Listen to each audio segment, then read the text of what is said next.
The University of Florida reportedly banning a student from campus after she was implicated in an alleged multi-million-dollar scheme to send drugs and toxic substances to China.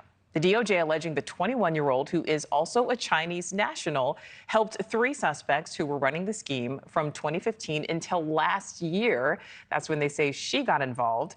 A UF researcher employee is also accused of being a part of this conspiracy to ship bacterial toxins and drugs like fentanyl, MDMA, cocaine, ketamine, codeine, and methadone, all shipped to China. Though it's unclear whether that person or others have actually been charged, all of the substances cannot legally be exported to China. So the school says it's cooperating with federal investigators. The student confirms that she was the target of a grand jury investigation, claiming she was deceived by the ringleader. So there's a lot to get to here. Let's take a closer look at the case. I'd like to welcome in NewsNation national security contributor, who is also a former CIA and FBI agent, Tracy Walder. Tracy, so good to see you. So there's a lot going on here. We're talking about, bacterial toxins. We're talking about drugs. First, what all likely went into this investigation? Well, thank you so much for having me, Nichole. I think this was probably a really long investigation, quite frankly. We see that the length of this has really been about 7 years. As you mentioned, 2015, 16 is when this started.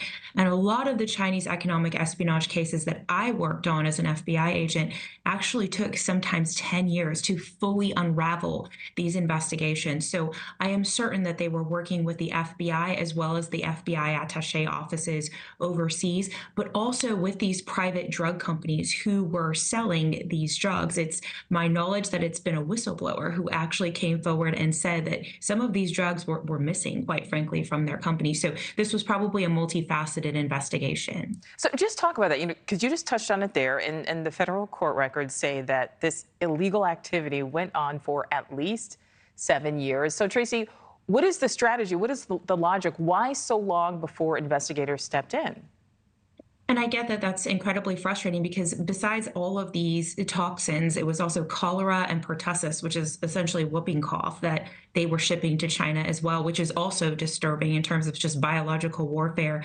A lot of times what will happen is it takes a while sometimes to identify who these particular individuals are who are buying and selling illegally these products. And that is my guess. My guess is that they were probably initially tipped off to the fact that some of these were missing and were unaccounted for.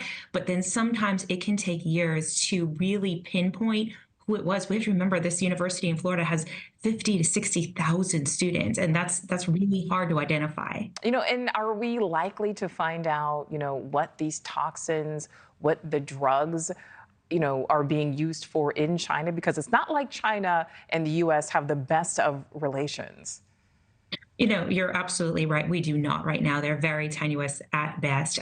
It's hard to know. There's a multitude of reasons as to why people could be trying to obtain these. Sometimes it's private companies who do not have the ability to manufacture them on their own to then create vaccines and then sell those on the market. Other times, especially if we're looking at fentanyl and those kinds of things, there's obviously a whole illicit drug market for that. And here in the United States, because of our proximity to Mexico, it may have been easier for them to try to obtain it there as well. So I think those are some of the things that they could have been used for. And Tracy, in the intro, I was saying how this student says that she was deceived by the ringleaders. Obviously, we don't know exactly how, she became involved in this, but we know, this is certainly not the only case of something like this happening. Just talk about how, seemingly everyday Americans, obviously this was a Chinese national, but everyday Americans many times get involved in these types of illegal activities that can kind of devolve into, possible terrorism, or in this case, bioterrorism potentially.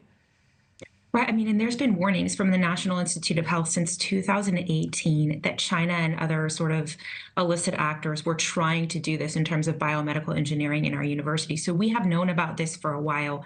But look, I don't think that she was duped into this. I think that she was probably sent here as an international student to use her email address to obtain these drugs, and these individuals were taking payment for it. So in my opinion, I think she knew what she was doing. Thank you for watching. Go to newsnationnow.com to find News Nation on your television provider. And don't forget to click the red subscribe button below to get more of News Nation's fact-driven, unbiased coverage.